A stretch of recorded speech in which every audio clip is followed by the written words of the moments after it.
Buenas tardes, Arratsaldeon. Hoy tenemos el placer de tener con nosotros al profesor José Ángel Martín Gago. José Ángel Martín Gago es doctor en físicas, hizo su tesis doctoral en Grenoble, en el acelerador que hay allí en Grenoble, en el acelerador europeo ESRF, en los comienzos, de hecho él estuvo en los comienzos de dicho acelerador. Una vez terminó su etapa predoctoral en este centro, hizo una estancia postdoctoral en París y desde 1994 pertenece al Instituto de Ciencias de Materiales de Madrid. En este instituto, el profesor Martín Gago dirige un grupo de investigación, el grupo SISNA, que está dedicado principalmente a la investigación de nuevos procesos a escala nanométrica. En paralelo, mantiene una intensa colaboración y supervisa algunos trabajos en el Laboratorio de Simulación de Ambientes Planetarios del Centro de Astrobiología en Madrid, y de ahí el nexo entre su etapa más nanociencia, que es más básicamente su formación científica, con el origen de la vida, del que nos va a hablar hoy. Pues, José Ángel, cuando quieras.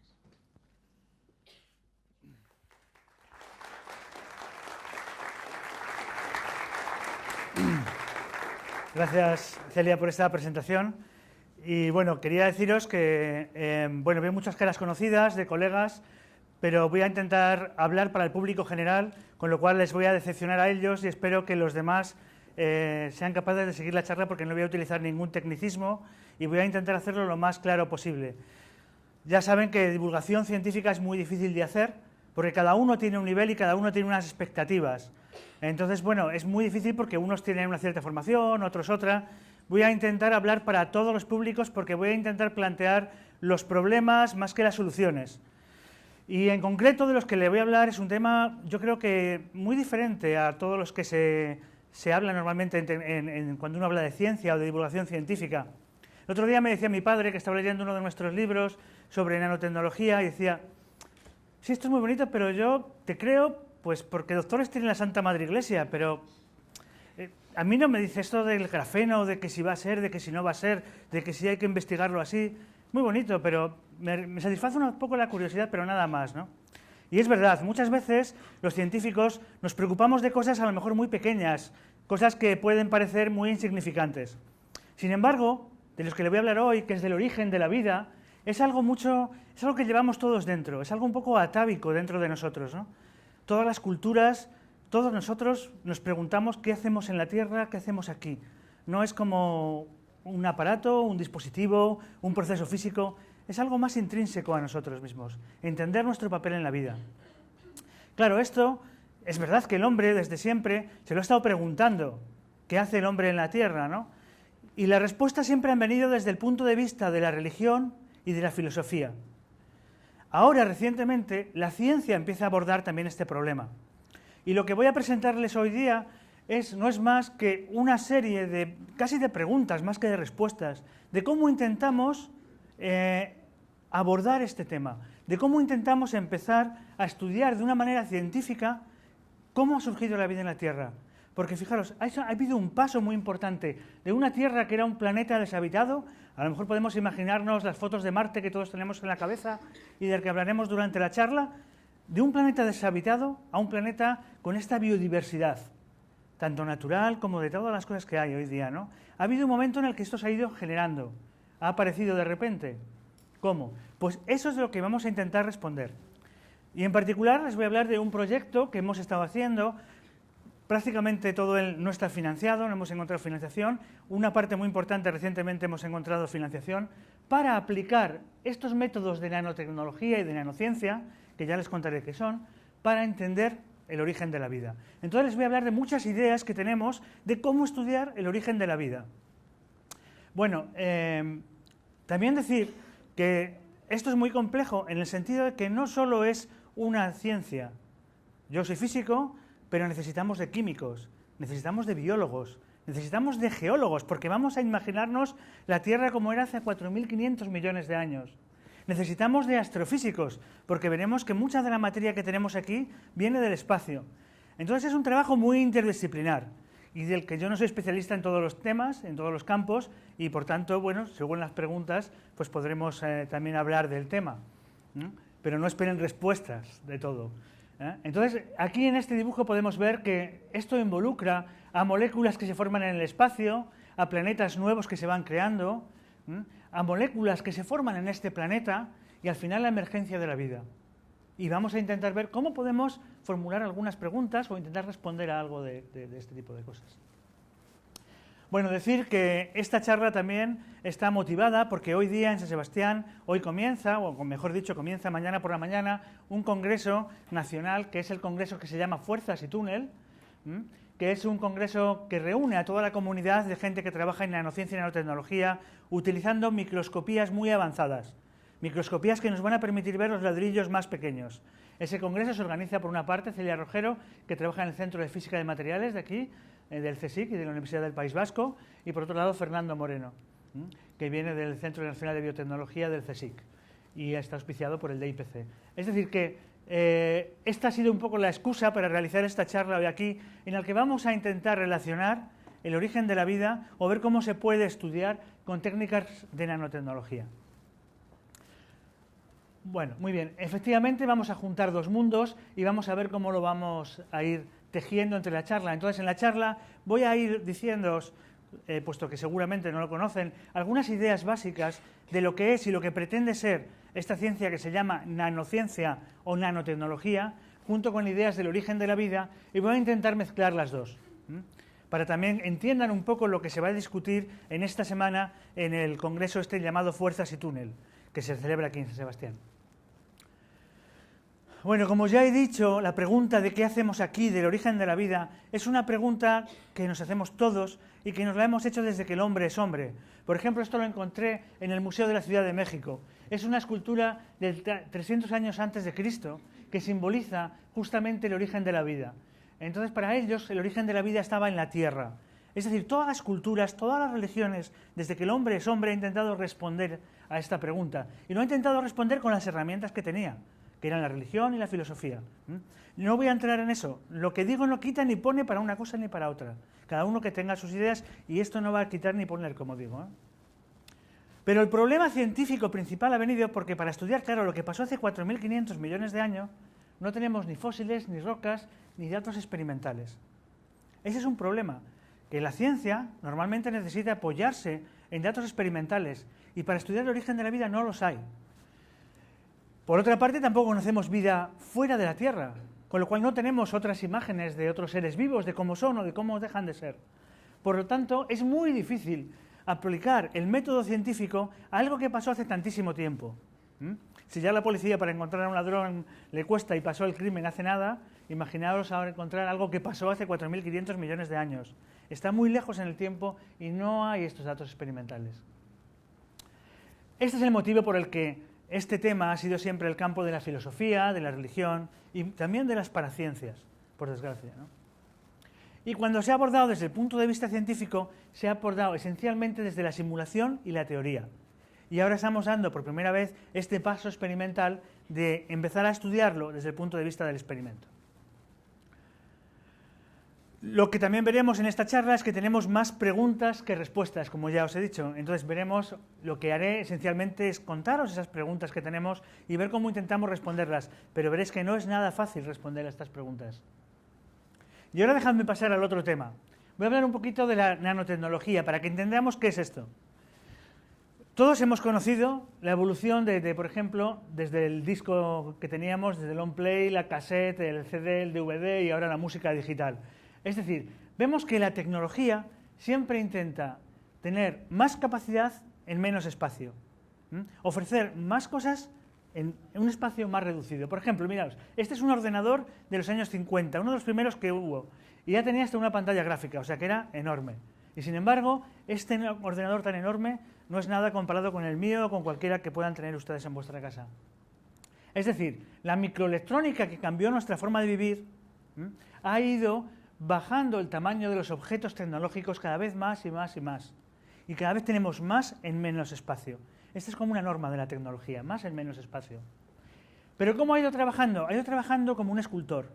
Ha ido trabajando con un cincel, haciendo cada vez cosas más pequeñas. A medida que conseguía cinceles más pequeños, podía dibujar características más finas, podía moldear mejor la materia para construir tecnología mucho más avanzada. Entonces así ha ido avanzando la microelectrónica y toda la tecnología actual. Los cinceles pasaron de ser los cinceles normales a utilizar haces de electrones muy finos, cada vez más finos, para hacer todos los circuitos que tenemos en los ordenadores, en los equipos de música, en todas partes. Fijaros, esto es de lo más que se puede hacer. Esto es un pelo humano, ¿vale? Son 10 micras, y ahí hay algo, no lo ven bien, pero vamos a ampliarlo. Es un gimnasio para piojos. Bueno, no es que los piojos tengan que ponerse en forma, ¿no? Ni tengan operación bikini, pero es para ver un poco la capacidad de lo que somos capaces de hacer, ¿eh? Esto es una micra, y en una micra ser capaces de dibujar de estructura y que está en un pelo.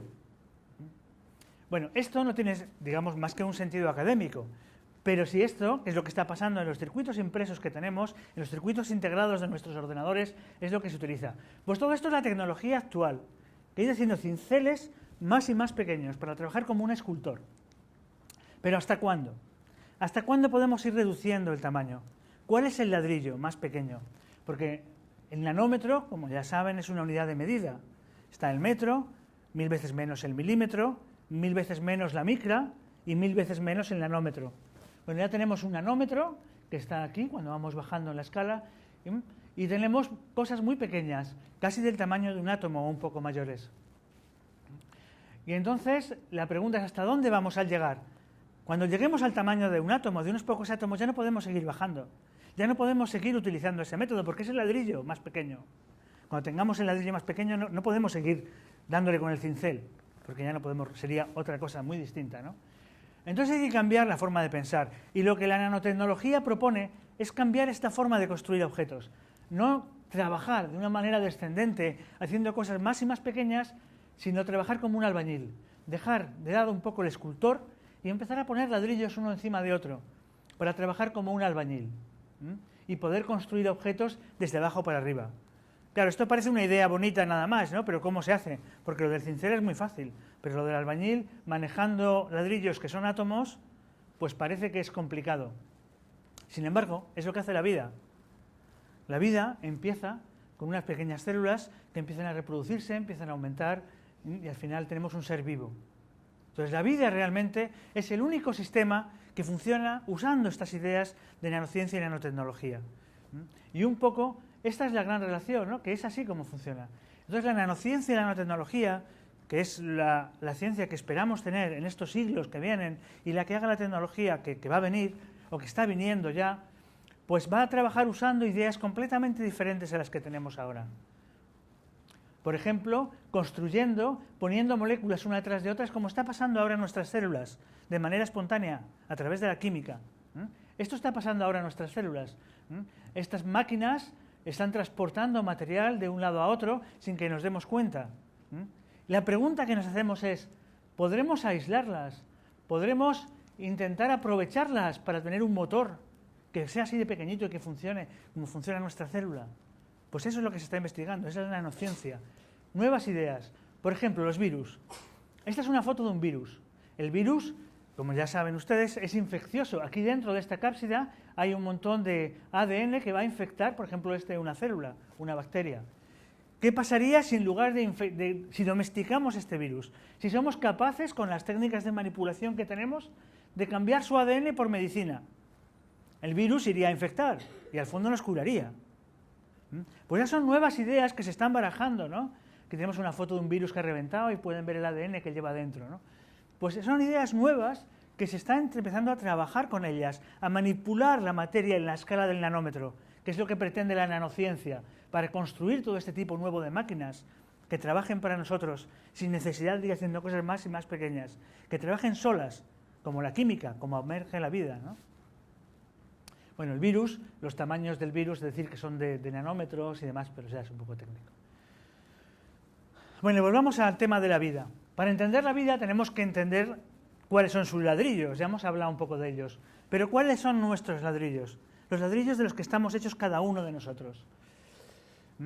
Pues los ladrillos, de los que está hecho toda la materia que conocemos, tanto los guapos como las guapas, el cielo, el agua, las flores, todo está hecho de lo mismo. No somos más que electrones, quarks, neutrinos y radiación. No parece muy poético, pero es lo que hay.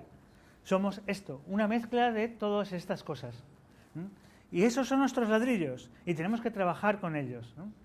En realidad, el quark y el electrón forman el átomo. Y realmente nosotros decimos que los ladrillos son los átomos, porque es lo que sabemos manipular como un todo. Entonces, bueno, vamos a hacer un zoom desde el universo. Esta es una foto del espacio profundo. Aquí vemos muchos puntos. Vamos a ver qué hay en el universo, ¿vale? Nos centramos en uno de estos puntos y vemos que es una galaxia, como puede ser la nuestra, una galaxia espiral. Nos vamos a centrar ahora aquí, en un pequeño brazo, y vemos que hay un sistema planetario, como puede ser el nuestro. Fijaros que hay millones y millones de galaxias. Y esto es la nuestra, por ejemplo, imaginémonoslo, y este podría ser nuestro sistema planetario. Y nos centramos en un planeta, como puede ser la Tierra, y tiene una hidrosfera, tiene un montón de agua, tiene tierra, tiene agua, y tiene una corteza que no es metálica, y que es muy distinta a la del origen, como ya veremos. Aquí tenemos un ser vivo. Este ser vivo está hecho de células. Seguimos ampliando. Esas células tienen un núcleo y tienen una parte externa. El núcleo está hecho de unos ácidos de ADN, y toda la parte externa hay un montón de macromoléculas que están hechas a su vez de moléculas más simples, las moléculas de átomos. Aquí tenemos un átomo aislado, y el átomo aislado tiene un núcleo allí en el fondo que está hecho de quarks, y los quarks, este es el núcleo en el protón, los quarks, y luego ya no sabemos de qué está hecho. Es decir, esto sería una historia de la materia, un poco, ¿no? De todo lo que hay. Y cada cosa tiene sus leyes. Cada escala de las que os he puesto aquí tiene unas leyes diferentes, ¿no? Entonces la química y la física, bueno, la física se ocupa sobre todo de esta parte y la química de esta. Y este es el dominio de la nanotecnología, desde algunas moléculas grandes, evolucionadas, hasta los átomos. Esto es de lo que se ocupa la nanotecnología. Y de lo que vamos a hablar cuando hablamos del origen de la vida es del paso de la química de estas moléculas individuales a los seres vivos más evolucionados. Y esto es lo que vamos a intentar comprender. Y eso es muy difícil. Bueno, vamos a intentar ver qué es la vida para intentar responder a la pregunta. Más que yo cuando estudiaba me decían, un ser vivo es aquel que nace, crece, se reproduce y muere. No sé si ustedes lo recuerdan, pero nos decían esta historia. Pero claro, si uno aplica esta definición, una mula sería un ser vivo. Y sin embargo, no sería un ser vivo porque no se reproduce. Sin embargo, pensamos que lo es, ¿no? Un virus de ordenador podría ser un ser vivo. O el fuego sería un ser vivo. Es decir, que es una definición un poquito laxa. Realmente es muy difícil dar una definición concreta de qué es la vida o qué es un ser vivo. El virus es tal vez lo más pequeño que hoy día los biólogos no lo consideran un ser vivo. Un virus sería como un ente, una entidad que tiene una serie de metabolismo, no metabolismo, tiene una serie de características individuales, pero no se le puede considerar un ser vivo. La NASA, que todos conocen el nombre, siempre se ha dedicado a investigar cómo es el espacio exterior. Pero últimamente las misiones espaciales están dedicándose también a buscar signos o restos de vida extinta o signos de vida fuera de la Tierra. Por eso ha nacido lo que se llama el NASA Astrobiology Institute, la ciencia llamada, bueno, no ciencia, digamos una disciplina que podemos llamar astrobiología, que se dedica a estudiar cómo puede ser la vida fuera de la Tierra. Entonces la NASA está muy involucrada en este tipo de ideas, en este tipo de cosas. Y por eso científicos de la NASA han estado definiendo qué puede ser la vida, que es tal vez la definición más aceptada hoy día. Y sería algo así como un sistema químico autorreplicativo que evoluciona como consecuencia de su interacción con el medio. Pero aquí ya tenemos muchos parámetros importantes. Tiene que tener química, tiene que autorreplicarse, evolucionar e interaccionar con el medio. Y esto está legado. Bueno, eso a lo mejor es muy técnico, pero bueno, lo importante es que tenemos un ser vivo, tiene que tener una carcasa viva que nos separe del entorno, tiene que tener estructuras moleculares que formen esa carcasa, tiene que tener mecanismos para obtener energía a la nanoescala y tiene que ser capaz de replicarse. Es decir, esto es lo que tiene que tener un ser vivo. Entonces, cuando la gente, los biólogos estudian la vida mínima, lo que están estudiando es algo que tenga estas propiedades y que pueda considerarse un ser vivo.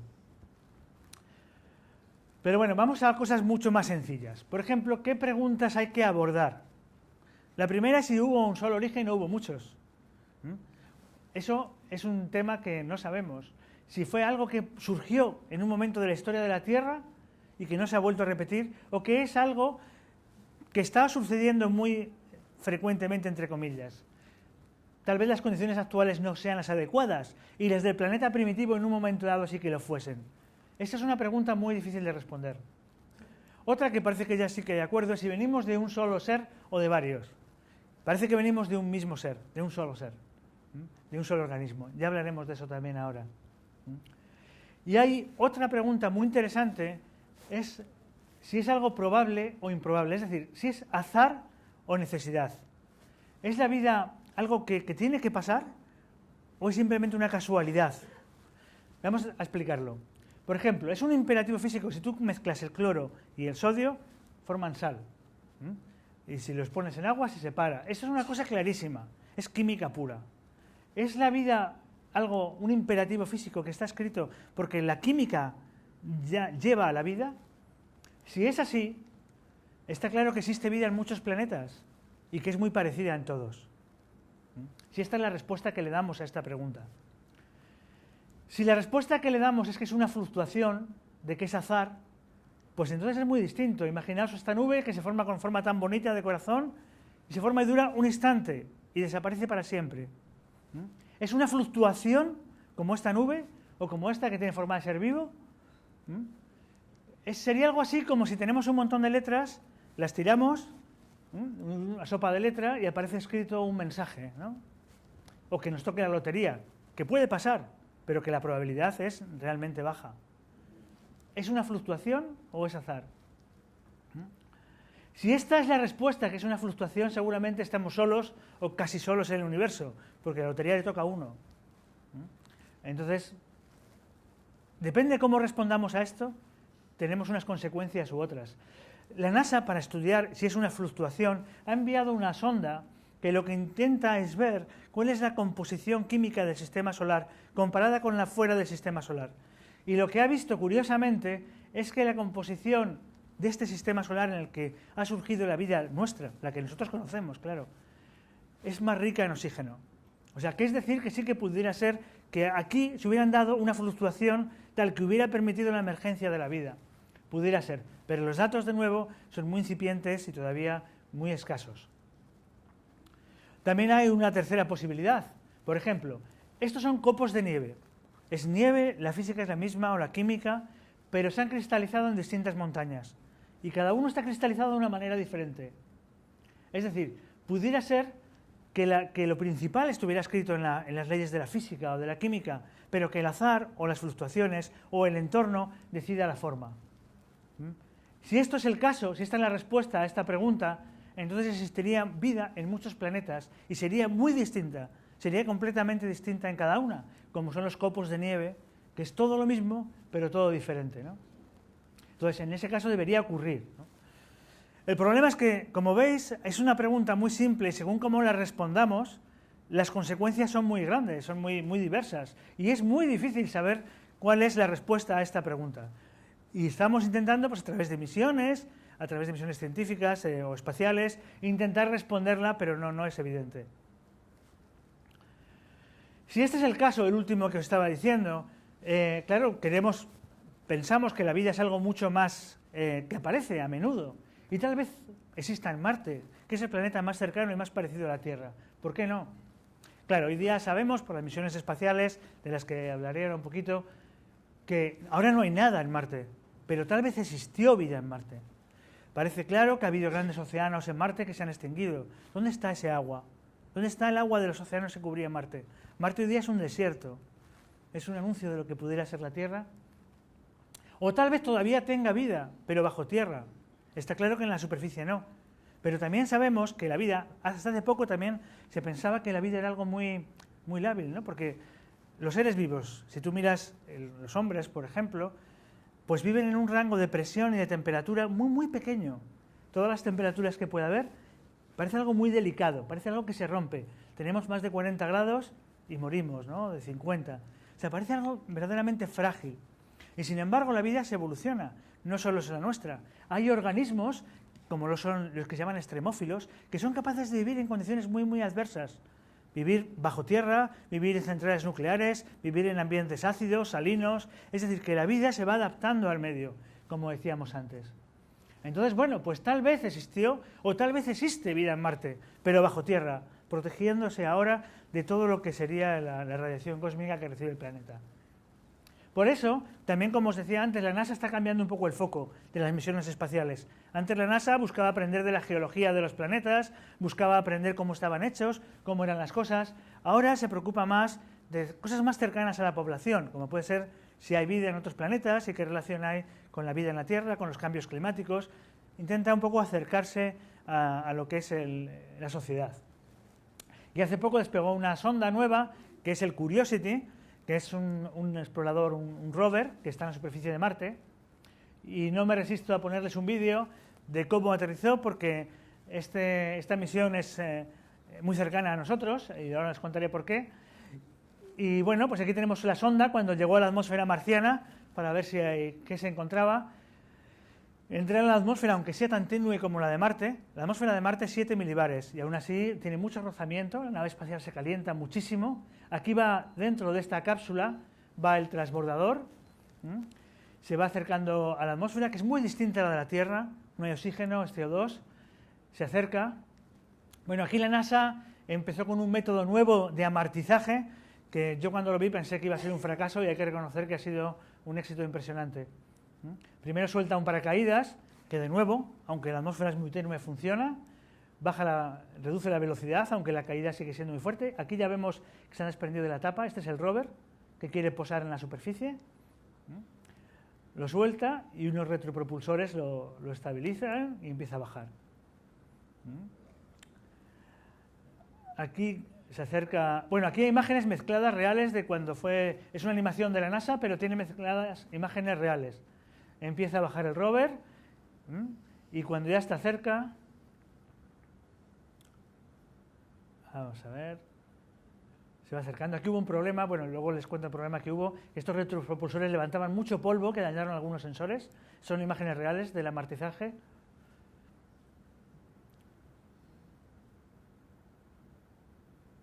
Y ahí desprende, como si fuera una grúa, el rover.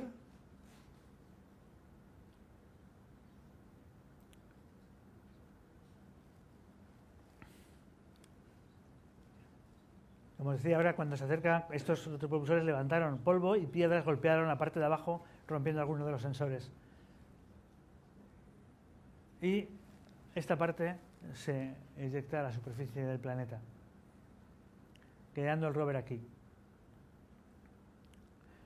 Bueno, esto ha sido un éxito de amartizaje porque hasta ahora, como hacían, es que el rover iba envuelto en unos airbags y caía en la superficie, iba botando y botando y botando hasta que se paraba. Iba rodando por la superficie y cuando se paraba se deshinchaba, se pinchaban los airbags y salía. Bueno, aquí luego llegó la noche y luego llega el día y se pone en marcha con el primero sol marciano, o sea, desde Marte, se iluminan los sensores y se pone en marcha toda la instrumentación y comienza el protocolo de despertar al rover. ¿Y por qué les decía que esta misión es muy importante para nosotros? Pues porque aquí, en este rover, en este explorador, hubo partes que se probaron y que se diseñaron en España, en concreto en el Centro de Astrobiología y en particular en la universidad, en el departamento que tengo el gusto de dirigir. Esto que es el boom, aquí hay sensores de presión, de temperatura y de humedad, hay 2 de estos, y por aquí en el cuerpo hay un sensor de ultravioleta. Y en máquinas de simulación que hemos hecho se probaron que funcionaba exactamente como debía en la atmósfera como la marciana. Estas son imágenes reales de lo que vio. Y como veis es un planeta desierto. Tal vez hay gente que piensa que Marte estuvo completamente habitado, incluso que fue verde. Por eso había océanos, había un montón de cosas. Algo pasó en el planeta, ¿no? Entonces, bueno, pues también aprender de lo que pasó es una forma también de cuidar nuestro propio planeta. Bueno, como os decía, esto se probó aquí.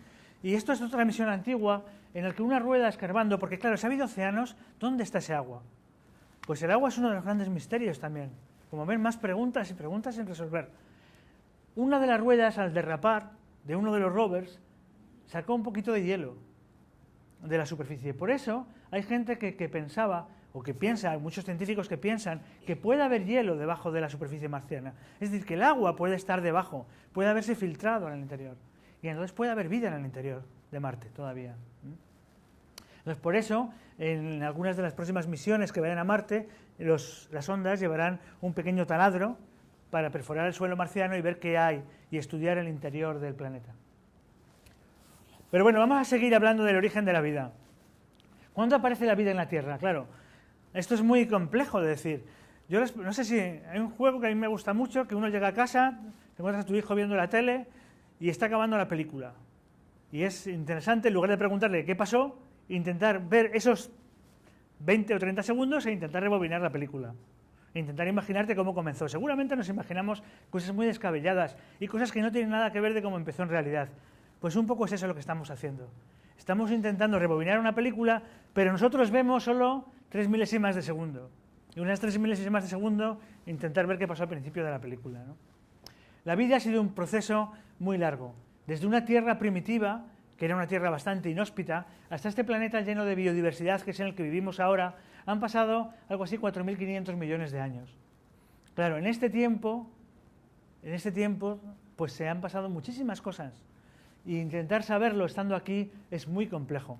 Para que se hagan la idea de la historia de la Tierra, si decimos que estamos ahora, la Tierra comenzó el 1 de enero y ahora estamos en el 31 de diciembre, pues la vida empezaría en marzo, más o menos. Y el hombre lleva 10 segundos, o sea, las campanadas, el tiempo de las campanadas. Y la vida es algo que comenzó hace muchísimos millones de años.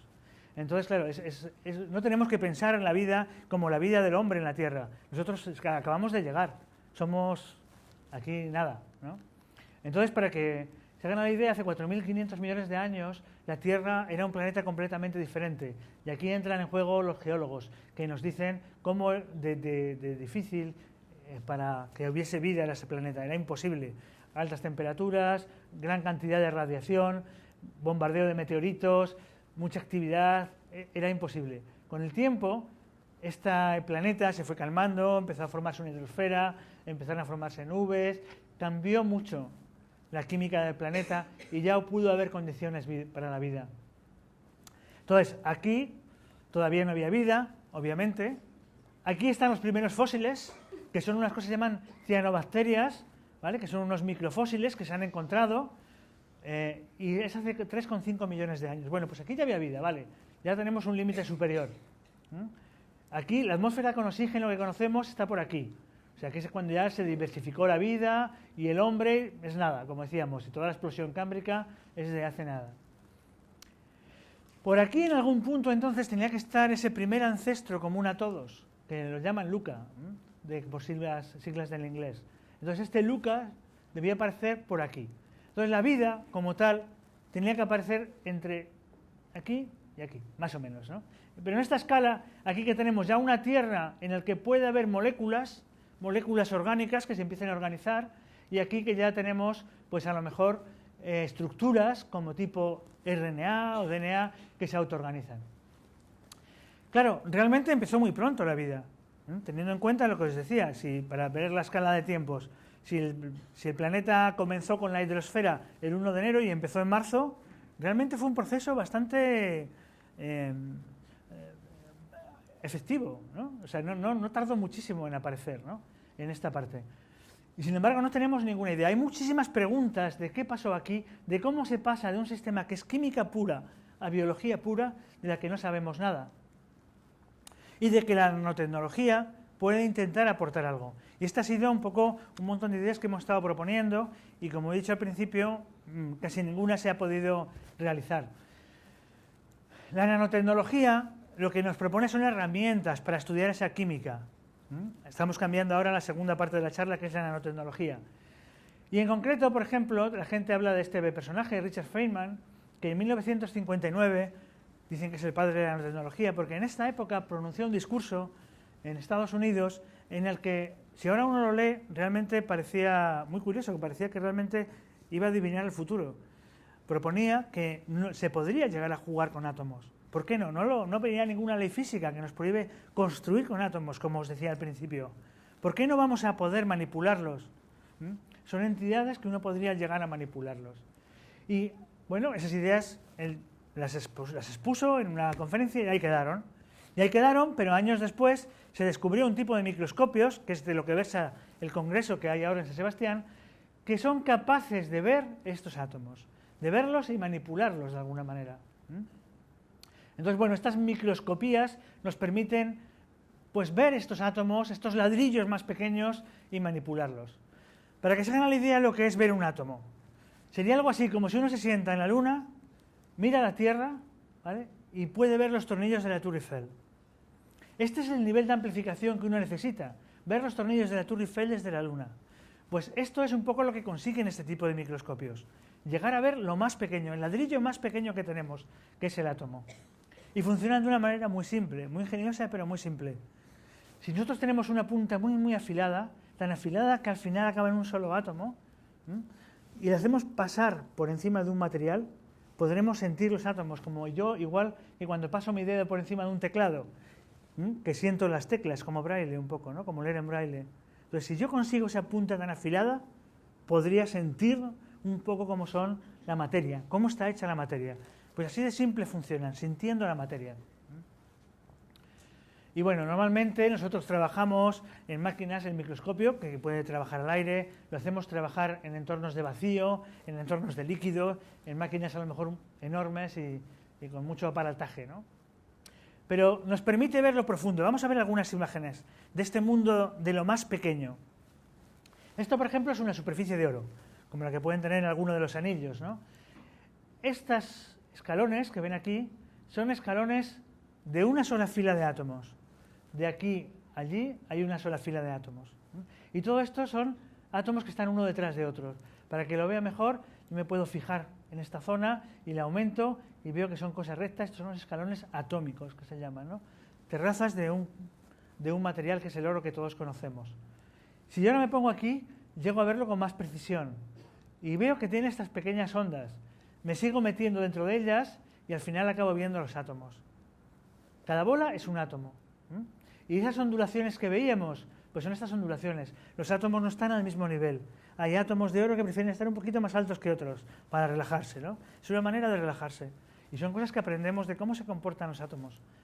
Pero fijaros que podemos ver cómo son los átomos y cómo están formando parte de los materiales. De una manera simple, que es usando estos microscopios. Pues a esto nos da pie para conocer y para investigar el mundo de lo más pequeño, el mundo del nanómetro, ¿no? Bueno, esta es una foto de IBM, también cada bola es un átomo del nanomundo, ¿no? Estas son moléculas, esta imagen la tomó la organizadora del Congreso, Celia Rojero, en el que se ven moléculas de prolina, todas organizadas, todas se han autoorganizado y reconocido y forman ese tipo de estructuras. O este tipo de diagramas moleculares sobre superficies. Esta es la altura de una molécula. Son fotos muy bonitas, muy vistosas, pero que lo importante, bueno, la vistosidad pone algo, pero lo importante es la cantidad de información que nos dan. Toda la información que contienen. Cómo podemos autoorganizar moléculas en sistemas tan complejos. O esta otra imagen de puntos cuánticos. Cada bola de estas, o cada pincho, sería un punto cuántico. Bueno, pues eso es la capacidad que tenemos con la nanotecnología para ver la materia, lo más pequeño. Y ahora tenemos que aplicarlo a entender qué pasó en la Tierra primitiva. Bueno, aquí tenemos ya la Tierra primitiva, pero, claro, la Tierra primitiva era un planeta metálico. La Tierra es un planeta que es metal. Si vamos al núcleo de la Tierra es todo metal. ¿De dónde sale todo el carbono que forman los seres vivos? Toda la corteza es carbono. Nosotros estamos hechos de carbono. ¿De dónde ha salido? Si el planeta antiguo era todo metal, pues ha venido del espacio. En un planeta formado de piritas, arcillas y silicatos, había bastante silicio, todo el carbono se piensa que ha llegado a la Tierra del espacio. Meteoritos, cometas y demás que han ido fabricando la corteza que tenemos ahora en la Tierra. Hay gente que piensa que cayeron por 10 a la 21 kilos de polvo interplanetario. Es decir, es muchísima la cantidad de materia que vino de fuera cuando se formó la Tierra. Es decir, que más o menos 2,5 kilómetros de la corteza terrestre es extraterrestre en realidad. Es decir, que nuestros átomos, seguramente los átomos que nos forman, no hayan sido creados en la Tierra primitiva, sino que hayan venido del espacio. Esto es importante para entenderlo. Entonces, bueno, en esa Tierra primitiva estaba recibiendo un aporte de materia diferente a la del planeta, que luego ha sido el germen, que ha sido ese germen vivo que ha logrado formar la vida. Y en esto hay una parte muy interesante que se llama la astroquímica molecular. Porque ¿dónde se forman las moléculas? Las moléculas son esas agrupaciones de átomos que tienen misiones muy precisas en nuestra vida, que son las que hacen que podamos, pues eso, vivir de alguna manera o de otra, ¿no? Y entonces hay mucha gente que ve que cerca de las estrellas, cuando una estrella muere, se forman un montón de moléculas muy diferentes. Ahí es donde se forman especies moleculares que luego han podido llegar a la Tierra o a cualquier planeta, ¿no? Bueno, este es un proyecto, Nanocosmos, que hemos comenzado ahora, que esta es una de la parte que se ha podido financiar de este proyecto, y que se trata un poco de ver cuál es, alrededor de una estrella que muere, por ejemplo, de una supernova o de una gigante roja, todas las moléculas que se pueden formar. Intentar investigar y ver cómo se forma, cuál es la química de esta zona alrededor de las moléculas. O sea que la muerte de la estrella es el principio de la química, de alguna manera. Bueno, así en esto voy a ser breve, pero estas moléculas que son muy claves, que están en la Tierra y que no saben cómo se formaron, pudieron formarse en el espacio y llegar a la Tierra de mil diversas maneras, ¿no? Estas moléculas que son anillos de carbono y que es la base de toda la química que tiene la vida, se pudo formar seguramente cerca de las estrellas y viajar a través de cometas, de meteoritos y llegar a la Tierra para formar con el tiempo la vida. Bueno, esto me lo voy a saltar un poquillo y vamos a seguir avanzando. ¿Vale? Imaginamos que ya tenemos la Tierra y que tenemos estas moléculas. Imaginemos que han llegado del espacio o algunas se han podido formar aquí. Pero estamos todavía muy lejos de la vida, ¿eh? Estamos todavía en una química, lo que se llama la química prebiótica, la que hay antes de la vida, de la biología.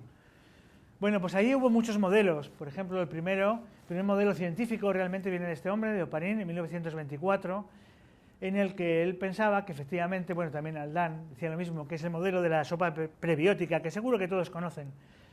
En esta Tierra primitiva ya se empezaban a formar los océanos, ya había una hidrosfera, y estas moléculas del espacio donde surgieran, que no sabemos, el espacio tal vez sea la hipótesis más plausible, estaban allí en esta especie de sopa que estaba calentada por un montón de radiación que se estaba recibiendo. El planeta todavía era un planeta caliente, ¿no?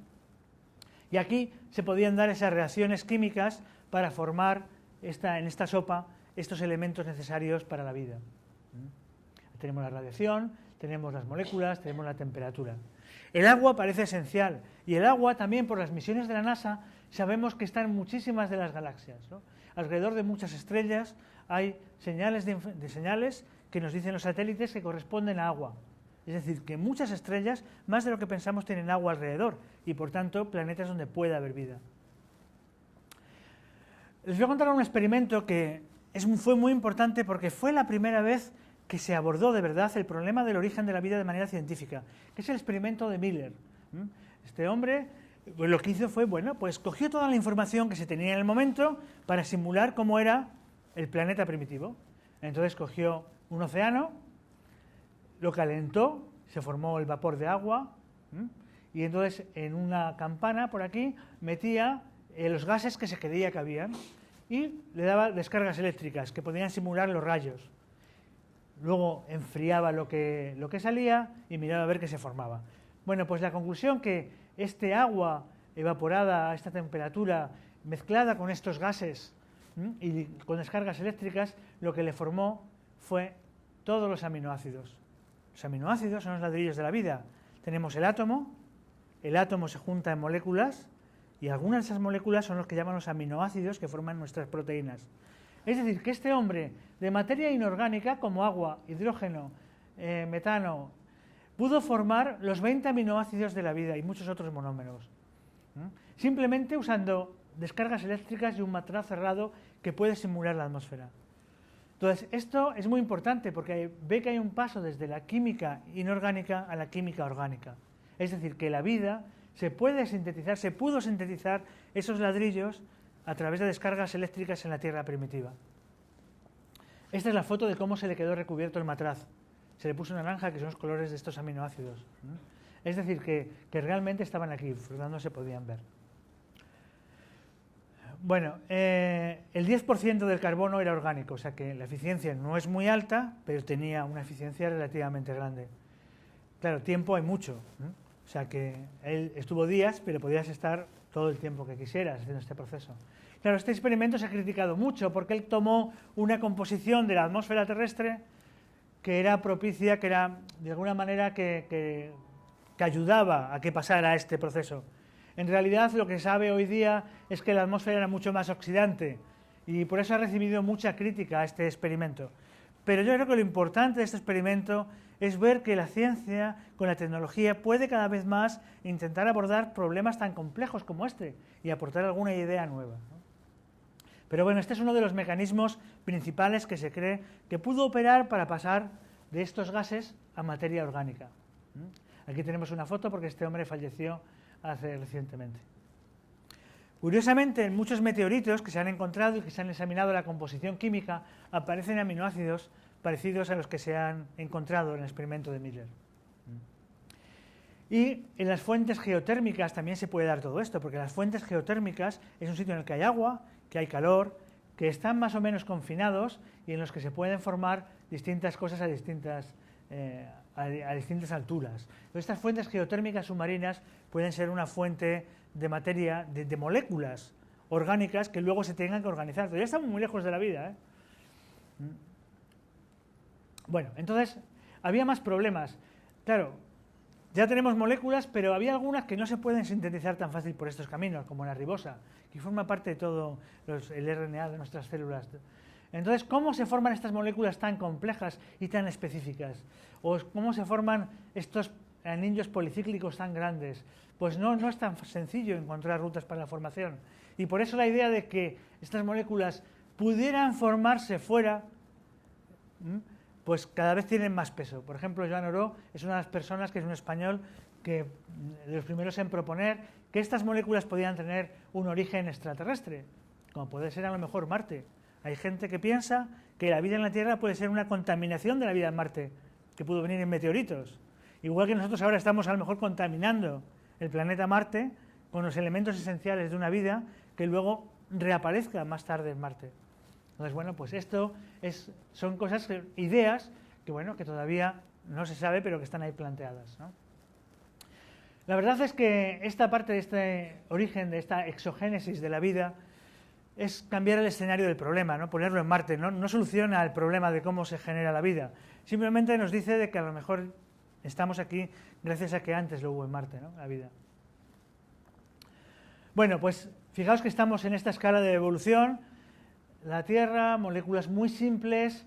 Ya tenemos una ruta por experimento de Miller que recibe energía, esos gases, que se transforman en moléculas orgánicas, pero claro, todavía hay mucho camino.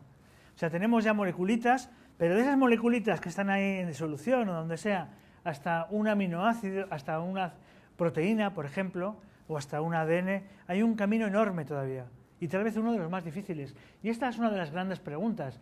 ¿Cómo se pasa de los aminoácidos o de los ácidos nucleótidos, que a lo mejor se formaron por este camino, a proteínas o ácidos nucleicos? Esta es una de las grandes preguntas todavía sin respuesta. Hay más, ¿no? Lo que os decía, bueno, no voy a entrar en detalle, pero es como si tenemos los ladrillos, pero nos falta el cemento para unirlos. No basta poner uno encima de otros, porque sabemos que un viento lo tira, ¿no? Hay que buscar ese cemento. Bueno, pero fijaos que es muy complejo, ¿no? Por ejemplo, para que veáis la complejidad de esto, si todo fuera azar, imagínate que tú formas los aminoácidos, imagínate que hay un mecanismo por el cual se unen los aminoácidos, pero claro, que se unen para formar una proteína que tenga valor biológico es muy distinto, muy difícil. Mira, existen 20 aminoácidos en las proteínas, bueno, 22. Imaginemos que tenemos una de 100 aminoácidos. Se puede combinar de muchísimas maneras, 10 elevado a 130, pero muy poquitas de estas son biológicamente activas. Es decir, que una proteína es una serie de moleculitas de estas, una detrás de otra, pero en un orden muy específico. Si cambiamos el orden, ya no vale para la biología. Entonces, claro, es un azar enorme, ¿no? Por ejemplo, estas son fotos del microscopio electrónico de un glóbulo rojo. Entonces, cambiando un solo aminoácido, se estropea completamente y ya no funciona, y que es la muerte, ¿no? Cambiando un solo eslabón de esta cadena, ¿no? Entonces, fijaros que, claro, si tienes 100 y cambias uno, ya no funciona como una molécula biológica.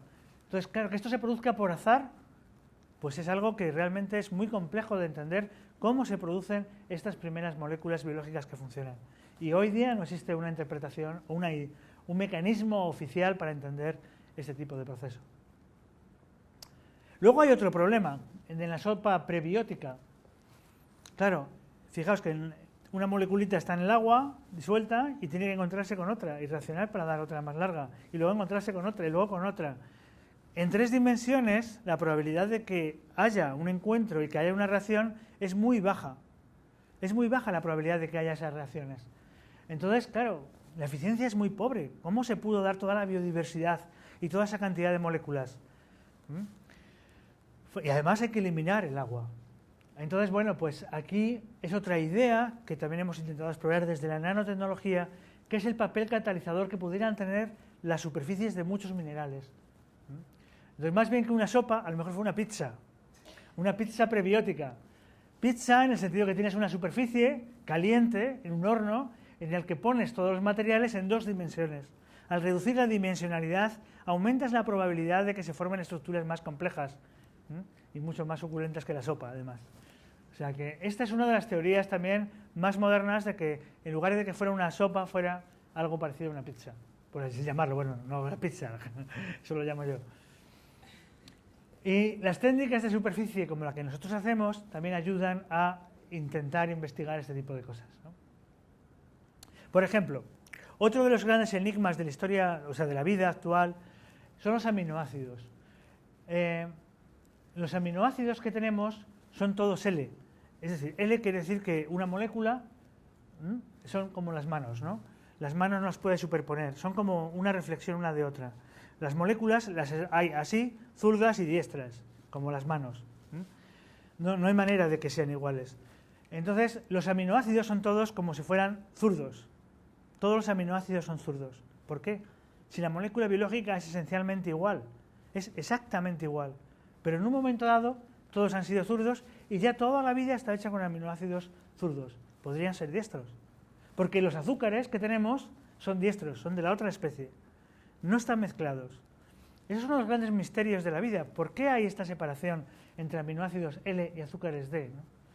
La nanotecnología puede dar alguna idea de cómo ha pasado, qué pasó, y se puede intentar investigar. Hoy día se piensa que fue una asimetría inicial, por azar, y que fue seguida por una replicación. Y que por lo que sea, eso llegó a una secuencia muy favorable, que se fue autorreplicando más y más, y ya fue todo L. Por ejemplo, experimentos de nanotecnología que hacemos para intentar investigar si hay diferencias, si no hay diferencias, cómo puede una especie predominar sobre la otra, la L sobre la D, aunque son exactamente iguales, pues es coger estos aminoácidos, ponerlos en la superficie, intentar que ellos solos, como pasa en nuestras células, como debió pasar en la Tierra primitiva, se organicen en estructuras más complejas. Y este es uno de esos experimentos. Esto que ven en la superficie de oro, por ejemplo, en la que echamos estas moléculas y ven cómo van creciendo. Son imágenes tomadas por la organizadora del Congreso, Celia Rogero, y ves cómo estas son islas de estas moléculas, que es un aminoácido, que se va reconociendo uno a otro para formar estructuras más y más estables, más y más grandes. Aquí están corriendo por toda la superficie y se van agrupando y van corriendo y haciéndose más y más grandes las formas de aminoácidos. Es decir, lo que decíamos al principio, se van autorreconociendo ellos solos. La vida tiene que funcionar sola, no podemos ir haciendo cosas más pequeñas, tiene que ser la química la que haga el trabajo, que es como funcionan nuestras células. Si recordáis el vídeo del principio, las moléculas solas se van autoorganizando, pues aquí tiene que haber algo de eso también. Sistemas que ellos mismos se reconozcan. Pues estos son métodos de nanotecnologías aplicados al origen de la vida.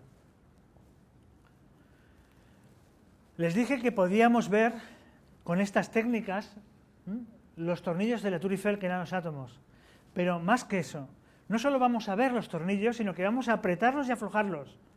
Con estos microscopios tan potentes que pasan por encima de los átomos y que nos dicen cómo está hecha la materia, vamos a poder ponernos en uno de los átomos para poder, aflojarlos, apretarlos, manipularlos. Por ejemplo, estas son imágenes de estos microscopios. Estas fueron hechas por la IBM. Fueron las primeras que se tomaron. Cada bola de estas es un átomo. Átomos que fueron colocando con estas puntas tan afiladas, los pinchaban y los transportaban. E iban pues haciendo dibujitos. Un nombre de CEO. Aquí tenemos escrito el logo de la compañía y muchísimas cosas que se han ido dibujando desde entonces. Aquí tenemos átomos escritos en caracteres kanji. Se han ido dibujando muchas cosas, pero fijaros que esto es lo más pequeño que se puede fabricar. Este es el ladrillo más pequeño que podemos manipular, que es el átomo. Y aquí tenemos una fila de átomos que se han colocado de manera artificial para crear un símbolo. Bueno, ahora vamos a pensar un poco en ciencia ficción. Por otra parte, en los grandes aceleradores podemos saber la estructura de un virus. Esto ya es bastante antiguo, que todas las moléculas de un virus se saben dónde están, las coordenadas. Es decir, un virus está hecho de moléculas. Hemos dicho que es lo más elemental, no es ni siquiera un ser vivo. Es un conjunto de reacciones químicas, si queremos. Y está hecho de muchas moléculas. Y sabemos que tiene una así, en esta X y Z, otra asado, otra así, otra así, otra asado. Conocemos las coordenadas. Y ahora tenemos una herramienta que nos permite colocar átomos. ¿Podemos soñar a lo mejor en empezar a construir un ser vivo? Usando estas herramientas, usando otras, usando la química. Porque un ser vivo, en el fondo, un ser vivo, un hombre, quiero decir, somos 60 kilos de agua y 20 kilos de aminoácidos, azúcares, ácidos nucleicos, grasas, 300 gramos de iones y en total, pues 800 euros al peso. No es mucho, esto no es muy poético, pero es que es lo que somos en el fondo. Por piezas costamos 800 euros o 1000, si me apuras, porque ha subido un poco la vida desde que hicimos la cuenta. Unos 1000 y pico euros en el taller de tu casa, 60 kilos de agua y demás. Pero ahora, claro, tienes que ensamblarlos, que es lo que decíamos antes. Tú puedes formar las moléculas, pero hay que ponerlas de la forma adecuada para que la biología funcione. Entonces, bueno, pues hay gente... Bueno, esto también quería hablar de ello, pero bueno, hay gente que está intentando entender cómo se puede hacer la vida mínima, cómo se puede hacerlo el ser vivo más pequeño en un laboratorio, no usando esas tecnologías de mover átomo a átomo, que sería muy difícil, pero otros métodos químicos para ensamblar algo que tenga esas propiedades de la vida y poder entender mejor cómo funciona, cómo emerge la vida. Esos son temas de investigación muy complejos y que se están investigando en muy pocos laboratorios. La nanotecnología, por otra parte, nos habla de que podemos hacer cosas enormes también. Podemos hacer cosas de las que no que estamos, ni soñarlas, ¿no? Todavía. Y creo que en esta época se está dando una cosa muy especial, que no solo la nanociencia y la nanotecnología, como os decía al principio, domesticar un virus o mover átomos o hacer dispositivos mucho más veloces y más rápidos, no solo la tecnología está avanzando, sino que también hay otras ciencias laterales que están avanzando mucho. Por ejemplo, la biología, la biotecnología, con toda la manipulación de genes, o todas las ciencias del conocimiento, todas las ciencias en neurociencias, y todas las ciencias de la información, la informática y las comunicaciones, tipo Internet. Claro, si todo esto confluye, si hay una convergencia de todas estas ciencias que hoy día se están desarrollando de manera muy activa y muy fuerte, desde el punto de vista científico, puede dar lugar a un cambio social muy grande. Y esto sí que es importante, porque no solo es la nanotecnología. Es decir, cuando uno mira la historia de la sociedad de los últimos años, vemos que los cambios sociales han venido dados por confluencias de tecnologías. Y aquí tenemos 4 muy fuertes que se están agrupando, que están creciendo mucho y que pueden dar lugar pues, a un hombre conectado, a un hombre biónico, a tener el doctor informático que te vaya controlando mientras tú vas andando, a un montón de ideas nuevas que todavía ni las soñamos, ¿no? Pero que se están empezando a pensar en ellas. Bueno, pues volviendo a crear el ser vivo en el laboratorio, pues a lo mejor no podemos crear un ser vivo como este, pero a lo mejor seres vivos más sencillos sí que podemos atrevernos con lo que decíamos antes, con esa biología sintética. Bueno, y tal vez todo lo que les haya dicho no sirva para nada, porque todos son preguntas, como habéis visto, preguntas que no todas tienen respuesta, o que más bien hay preguntas más que respuesta, pero tal vez estemos pensando de una manera muy equivocada. Es decir, esta es la alegoría de Platón de la caverna, ¿no? En la que es como si el mundo fueran las sombras, ¿no? Nosotros, si solo viéramos las sombras, pensaríamos que toda la realidad son esas sombras, y la realidad está detrás. A lo mejor estamos pensando en una vida orgánica, en una vida según los esquemas que nosotros tenemos hoy día. Y ha podido ser en sus orígenes completamente diferente, de una manera completamente distinta que nos imaginamos. Y tal vez estemos pensando con unos esquemas que no valgan para un problema tan complejo como es entender cuál es el origen de la vida. Y tal vez no sea una única teoría, sino muchas operando juntas. Tal vez sea como el Olimpo, ¿no? Que sea tal vez cosas que vinieran de fuera, cosas que se crean aquí, cosas de Miller, casualidades, fluctuaciones. A lo mejor es una mezcla de muchos factores que han dado lugar a este origen de la vida. No lo sabemos, pero lo importante es empezar esta nueva época de abordar un tema que era casi tabú desde el método científico, intentando aportar de momento estas preguntas que hay que intentar resolverlas como sea, ¿no? Entonces, bueno, concluyendo, creo que he mostrado que hay más sombras que luces cuando uno habla del origen de la vida, y que solo una investigación verdaderamente interdisciplinar puede llegar a cambiar la balanza para que empezara a tener más luces que sombras. Y la nanotecnología, como esta nueva ciencia que emerge de estudiar lo más pequeño, de manipular la materia a la escala nanométrica, también puede aportar cosas en este tema que todavía no, está todo por hacer. Es un tema, digamos, virgen para la ciencia. Entonces, bueno, pues esto es lo importante, que creo que hay que seguir con ello, ¿no? Y también buscar otras formas de vida, que es lo que se está intentando. Lo que pasa es que es muy difícil, porque nuestro sistema solar está perdido. Estamos ahí perdidos, y los únicos planetas podría ser, bueno, Europa, alguna nube, alguna de las lunas también podrían ser, pero normalmente es muy difícil y muy costoso ver otras formas de vida para poder comparar si es que existen o si es que existen en el sistema cerca de nosotros, que podamos tener acceso. Y nada más, agradecer a toda la gente que ha trabajado conmigo en el grupo, pues tanto ahora como en el pasado, y bueno, a vosotros por vuestra atención. Y nada más, muchas gracias.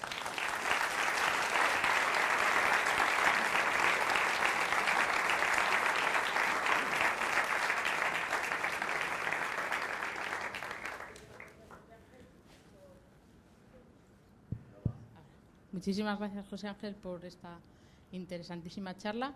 Y ahora abrimos el tiempo de preguntas, por si hay el público tiene dudas. ¿Preguntas?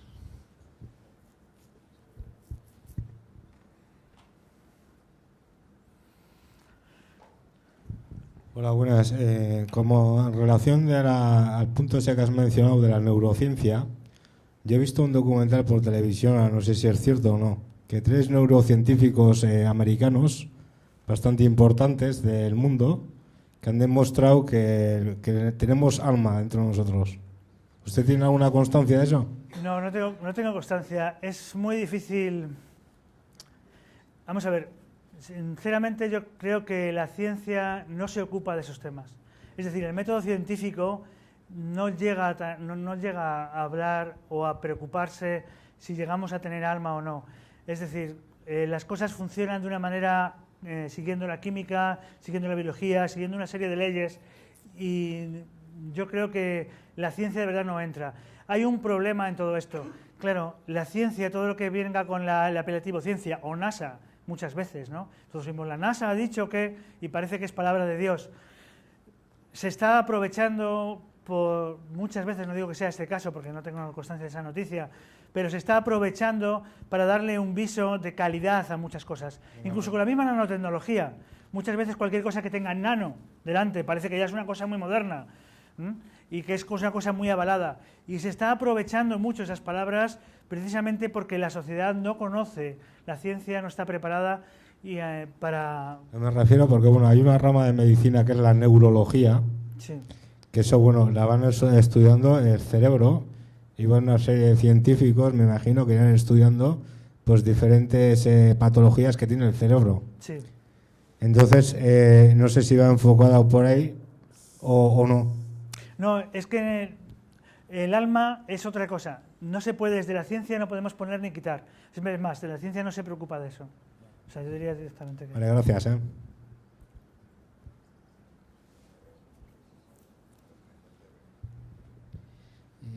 Gracias por la charla. Yo te quería preguntar respecto del experimento de Miller, si se ha intentado, porque ya digamos, se conoce digamos, con bastante nivel de detalle la atmósfera, por lo menos de varios planetas del Sistema Solar o lunas de Júpiter o de Saturno, si se ha intentado reproducir el experimento de Miller con otras atmósferas, si se ha hecho, qué ha salido, o si se ha hecho con atmósferas hipotéticas de otros posibles planetas.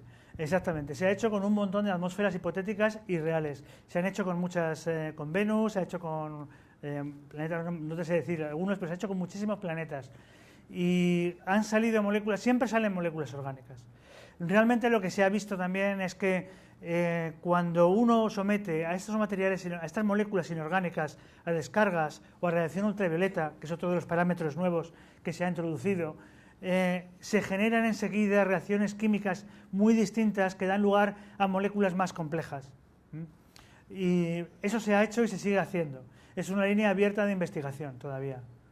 Y siempre funciona. Lo que pasa es que el problema es encontrar... O sea, a lo mejor Miller fue al caso más favorable y por eso ha recibido tantas críticas. Fue al caso en el que había una atmósfera muy adecuada para formar esos aminoácidos. Pero en el caso de Miller salieron los 20 aminoácidos de los que estamos hechos. ¿Y en los otros casos qué sale? En los otros casos salen moléculas complejas también, moléculas de interés biológico, salen también aminoácidos. Salen, por ejemplo, en algunos salen algún ácido nucleico. La ribosa no sale nunca. O sea, sale un poco, sale de todo realmente, ¿eh? Sale de todo. Y salen moléculas que, muchos pHs también. Moléculas que no son capaces de identificar concretas. Gracias.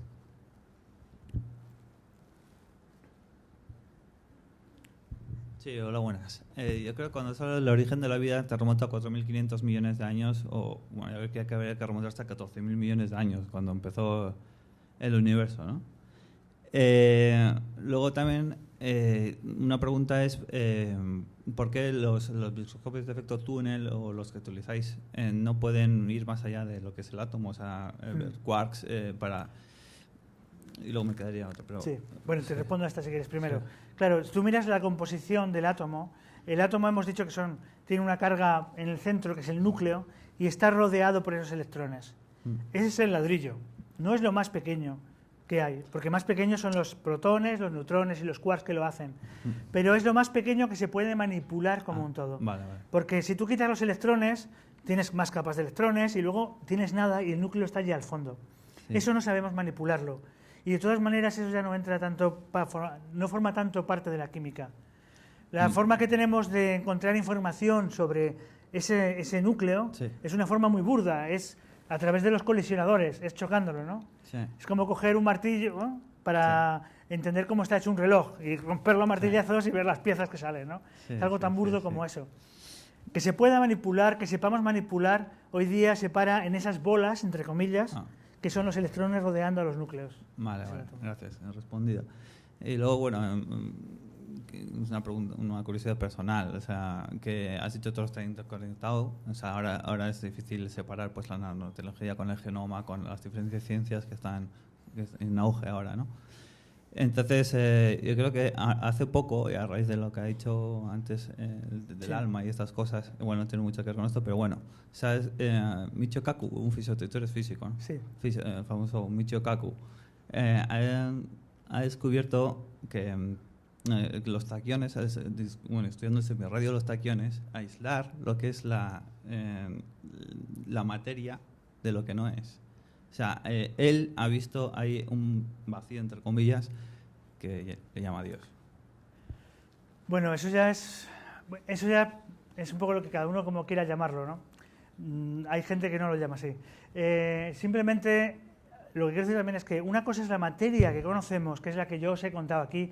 Al principio de la charla os hacía como un zoom desde el universo hasta lo más pequeño, ¿vale? Y esa es la materia conocida.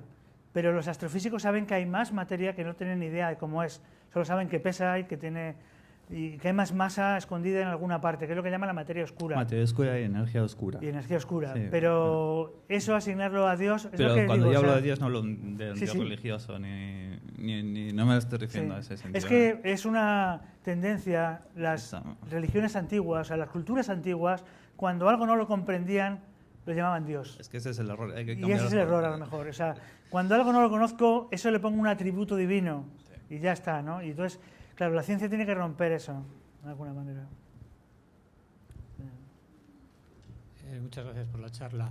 Quería hacer una pregunta. ¿Hay alguna razón, de acuerdo a todo lo que se conoce actualmente en términos de periodo de formación de átomos pesados, etcétera, etcétera, por la cual no podría haberse formado, más o menos siguiendo el modelo de la vida que conocemos y la formación de la vida en la Tierra, mucho antes de 4.500 millones de años, las condiciones químicas para que aparezca la vida, teniendo en cuenta que el universo apareció hace 13.700 millones de años? Sí, eso sería... Bueno, el problema es que, claro, el planeta en sí, la edad de 4.500 viene dada por la edad del planeta. O sea, el planeta en sí empezó a formarse hace unos 4.500 millones de años, lo que piensan los geólogos. Entonces, claro, las condiciones anteriores se podían dar en el universo, que es lo que decíamos. Cerca de las estrellas sí que se podían formar partículas de óxido de silicio, partículas de carburos, mucho material biológico, material orgánico, perdón, lo que se llaman los pHs, los en inglés, en español, los anillos de carbono. Hay mucho material que luego en la Tierra ha podido generar la vida, que se podría estar ya formado alrededor de esas estrellas y que en los cometas lo estaban paseando.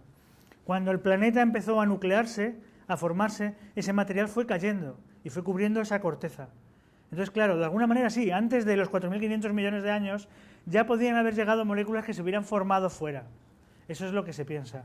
Pero quiero decir, pensando igual en otras galaxias, etcétera, es decir, hace falta mucho tiempo de formación de estrellas, explosión de estrellas, etcétera, para acumular las condiciones del orden de eso, de casi 10.000 millones de años, para que se den en probabilidades suficientes. ¿O es concebible que, yo qué sé, con un universo de 5.000 millones de años ya diera las condiciones? Parece que está muy relacionado con la Tierra. Es decir, que todo lo que ha surgido y la forma de la vida que ha evolucionado ha surgido desde la Tierra. O sea, yo no iría más allá, yo me empezaría en la Tierra. Pero como digo, todo esto son elucubraciones un poco basadas en el método científico, pero elucubraciones. Es decir, la Tierra es como el punto cero de partida. Desde la historia de la Tierra, por ejemplo, la vida ha emergido y se ha destruido. Ha habido grandes extinciones, en el que creo que en alguna casi hasta el 90% de las especies vivas han desaparecido y ha vuelto a resurgir de otra manera. Había atmósferas de CO2, es decir, que la vida tiene como todos los ingredientes en la Tierra para emerger y desaparecer. Está todo aquí. La Tierra es como el caldo de cultivo donde están las cosas. Que hayan venido de fuera, pueden ser. Pero yo pondría como, no el origen de la vida, sino el origen de lo que decíamos, la Tierra, tiempo cero, hace 4.500 millones de años, en marzo ya empiezan los primeros organismos vivos. Hola, me quedo con la curiosidad de saber por qué no se considera el virus un ser vivo.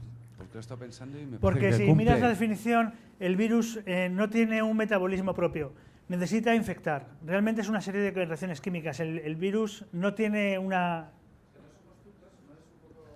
Sí, sí. De hecho, ha sido la biología... Sí. Sí. Bueno, son definiciones. La biología decide que pone la vida, o sea, como ser vivo lo pone después del virus, porque el virus es una cosa mucho más simple que no cumple esas condiciones. Pues como ser vivo serían tal vez las bacterias. Yo no soy biólogo, pero... Vas a tener que gritar, creo, los de arriba. A ver, la pregunta está relacionada con la sonda Rosetta. Si vosotros habéis colaborado en alguno de los experimentos que va a llevar a cabo en noviembre, cuando Sí. la sonda Philae, si habéis colaborado con el INTA en alguno de los instrumentos y qué tipo de experimentos van a hacer para poder determinar qué tipo de vida hay o puede haber en el cometa. Sí, sí, ahí lamento decirte que poca pista te puedo dar. No hemos participado en esa misión. Y el INTA, que yo sepa, Creo que no, pero... ¿Qué expectativas hay un poco de lo que puedan descubrir? Hombre, hay muchas expectativas. Desde el punto de vista de lo que trae... Porque una de las fuentes de materia, sobre todo de materia orgánica y de agua para la Tierra, porque otro problema gordo es el agua en la Tierra, de dónde viene todo el agua que hay, ¿no? Y una de las principales fuentes que se cree es la de los cometas. Los cometas transportan muchísima materia. Entonces, bueno, los conocimientos que tenemos del cometa es un conocimiento que es basado en una observación muy lejana. Esta vez con esta sonda se puede tener una información mucho más precisa y mucho más cercana, pero todavía... pero eso, que es muy importante por eso, porque va a ser como verificar todo lo que sabemos por observaciones de infrarrojo, ¿vale? No obstante, nosotros hemos participado, al menos en nuestro centro. Ahora lo que se sabe básicamente es por espectrografía. Exactamente, exactamente. No sé qué tipo de experimentos van a hacer ahí. Ahí van, bueno, tampoco lo sé yo muy bien. Sé que se va a posar la sonda, que va... no, te mentiría, sí, digo, no, me lo inventaría, no lo sé. No lo sé. Yo tengo una pregunta que me podría hacer en este contexto, y es que hace un tiempo pues, había una serie cuyos personajes protagonistas se enfrentaban a organismos que estaban basados en el silicio. Pues yo como físico, pues, para mí, que tengan 4 letras P, pues es todo igual, ¿no? Y en realidad no acabo de entender por qué tiene que ser carbono, que puede ser silicio. O sea, puede haber una química parecida. Sí, en principio se está buscando, esa idea es una idea que se ha dado muchísimas vueltas. Existe una química, porque efectivamente la química que conocemos está basada en el carbono. Y está el silicio, que es un átomo que tiene casi las mismas características, sobre todo químicas, ¿no? Pero tampoco es del todo real, pero ya volviendo a la nanotecnología, ahí está el siliceno y el grafeno y el diamante y el grafito. Habría mucho que discutir. Realmente todos los experimentos que se han intentado hacer para buscar una vida basada en silano y demás, moléculas basadas en silicio en lugar del carbono, hasta ahora son todos, digamos, de lápiz y papel. El lápiz y papel lo aguanta, pero no se ha conseguido nada. Pero eso sí que me da lugar a una cosa muy interesante. Una de las teorías más importantes, y que aquí no la he citado porque es bastante, a lo mejor más compleja de entender, es que a lo mejor la vida que conocemos nosotros es una vida basada en carbono, pero las características de la vida, hay muchos cristales inorgánicos que las pueden tener. Es decir, que a lo mejor no es silicio, pero a lo mejor son cristales de no sé qué que puedan ser verdaderamente o comportarse como pequeños seres vivos. Entonces, hay mucha gente que está estudiando ese tipo de química inorgánica que tiene las mismas características que la vida. Y que eso es mucho más sencillo de entender. Porque en un planeta de piritas y de materiales inorgánicos es mucho más sencillo entender que de una pirita o de un silicato se hayan surgido una serie de moléculas que luego hayan evolucionado con las propiedades de un ser vivo. Bueno, yo quería hacer, por la plática, primero que si no se establece que un poco se van cerrando las posibilidades, el hecho de que todo el carbono proviene del exterior, porque asteroides y cometas están por todos lados, las explosiones de las estrellas llegan a muchos lugares, entonces un poco va cerrando las posibilidades, va terminando dando la respuesta, ¿no?, de que la vida puede estar en otros planetas, porque todo ese material alcanza muchos lugares. Sí. Por otro lado, bueno, y el agua que mencionó que estaba también en varios lugares. Y si no, también se piensa que el hecho de que la vida, la misma definición de la vida es que se reproduce, da la respuesta a su propio origen, porque si no existiera la reproducción, entonces no continúa. No continúa, entonces, claro. Sí, entonces energéticamente son las estructuras que se van a reproducir y no otras.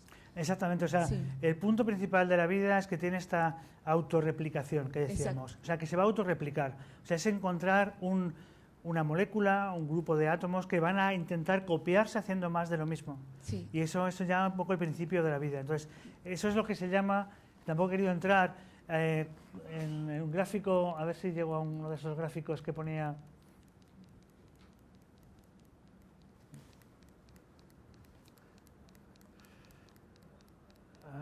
Hay aquí estos. Esto es todo lo que se llama el mundo RNA. Es decir, aquí estas moléculas, hay varios misterios importantes. Aquí solo he marcado, porque no había tiempo más y no podía hablar muchísimo de este tema. El primero, cómo se forman estas moléculas simples. El segundo es cómo estas moléculas simples se autoorganizan en algo un poco más grande. Autoorganización, otra característica de la vida. El siguiente es cómo se replican, cómo se generan estructuras que pueden replicarse. Y eso es lo que se llama el pre-RNA world, el mundo antes del RNA. Hay moléculas muy parecidas al RNA que tienen todo eso y que no son a lo mejor RNA, que es más delicada. Hay moléculas mucho más robustas que tienen las mismas funciones y que en el fondo ya casi una molécula es como un ser vivo, porque capta energía, se reproduce, es como un pequeño ser vivo, pero solo que de una sola molécula. Luego hubo otro problema, que es cuando tiene su carcasa. Decíamos al principio que el ser vivo tiene una carcasa que le aísla, tiene una parte de obtener energía propia, que es lo que le diferencia del virus, y tiene una parte también de reproducción, de autorreplicación. Entonces, esas tres, donde aparecen esas tres cosas, son estos dos misterios. Sí. Y por otra parte, lo que decías también del universo, es verdad que, por ejemplo, hasta hace muy poquito se conocían muy pocos planetas como la Tierra, es decir, planetas de este tamaño y que estén a una distancia de una estrella habitable, lo que llaman los astrofísicos la zona de habitabilidad. Cada vez hay más planetas que se encuentran dentro de esta región. O sea, a medida que se mejoran los instrumentos de observación, se encuentran más y más planetas que son susceptibles de albergar vida en otros sitios. Claro. Y lo último y más importante es que, bueno, yo creo que el origen de la vida nos concierne a todos, como mencionaba al principio, pero lo que ya es un poco preocupante y quisiera saber si tiene algún comentario del problema ético que involucra cuando queremos experimentar con la vida y la responsabilidad que implica hacer esos experimentos. Por ejemplo, podemos empezar por crear o manipular un virus, manipular una célula, pero cuando van las cosas a mayor, es un problema ético muy importante. ¿Qué comentario tendría al respecto? Sí, que realmente eso sí que hay que tener mucho cuidado. No obstante, estamos muy lejos. Es verdad que todos los experimentos que hemos oído, pues la famosa oveja Dolly y demás, son experimentos que a lo mejor uno puede pensar que rozan un poco la ética. Lo que puedo decir es que los experimentos que involucran tanto seres vivos como animales y demás, pues tienen un montón de reglamentación para evitar todos estos problemas éticos. Es un tema que es muy difícil de... Yo no sé si van haciendo más laxas o no, eso no lo sé. De todas maneras, todo lo que yo aquí he hablado de crear un ser vivo y demás es muy lejos, es casi ciencia ficción. Es decir, lo que pasa es que, claro, uno empieza a dar pasos y al final llega. Y a lo mejor también hay que estar preparado para esa ética. ¿Qué pasaría cuando cuando podamos realmente generar un ser vivo? Claro, a lo mejor hay que empezar es verdad que a lo mejor hay que empezar a prepararse. Estamos muy lejos, ¿eh? Lo que quiero decir es que lo que he contado son experimentos muy sencillos de laboratorio y que todavía hay mucho camino por recorrer hasta que tengamos eso, ¿no?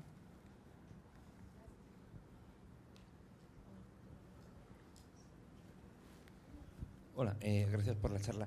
Oye, ¿existe alguna definición de vida que esté últimamente aceptada como FETEN, como sí, buena? la mejor es la que he dicho. Había muchas, las he ido quitando por hacerlo más sencillo, pero la mejor es esta del NASA Astrobiology Institute, que pues al principio llegamos...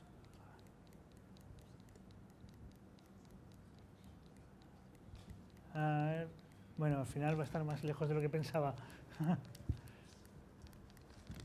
Estamos viendo la charla al revés. Esta. Esta es la definición de vida que está hoy día por los biólogos y la gente que la estudia la más aceptada. Sistema químico autorreplicativo que evoluciona como consecuencia de su interacción con el medio. Porque una cosa que no he dicho muy importante es que en ese esquema que ponía, desde que se crea la biología, todo lo demás es evolución y ya se comprende. La teoría de la evolución ya un poco explica cómo, salvo pequeños detalles, pero ya explica todo lo demás. El problema es cómo se genera ese LUCA, ese primer ser vivo del que evolucionamos todos, ¿no?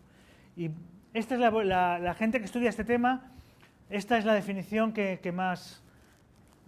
para ellos les parece más precisa. Es a partir de ese momento en el que se puede invocar la teoría de la evolución para explicar otras cosas. Exactamente. Pero jamás se podrá involucrar a ningún tipo de darwinismo para explicar el origen de la vida. No, sí, o sea, Tienes razón, el darwinismo explica todo muy bien antes, claro. Hay pasos que están muy relacionados con la química y que simplemente el darwinismo no nos puede explicar. Como por ejemplo eso, las reacciones químicas, ¿se dan o no se dan? Ahí no funcionaría. ¿Cómo se une un aminoácido con otro para formar un ente superior? Ahí ya no funcionaría. Pero sí que funciona en global, es decir, imagínate que por azar se genera una estructura y esa estructura se autorreplica, pues es la que va a predominar contra otra que no se autorreplique. Se autorreplicarán muchas, pero una no tiene función biológica y por tanto acabará siendo simplemente una molécula más. Pero otras que tengan función biológica serán mucho más efectivas. Entonces, que de alguna manera está implícito que hay muchísimo tiempo y muchísimos sitios del planeta donde que eso funcione. Bueno, creo que es el momento de agradecer al profesor Martín Gago su presencia, su interesante charla y lo bien que ha respondido a las preguntas. Gracias, y gracias a todos por asistir.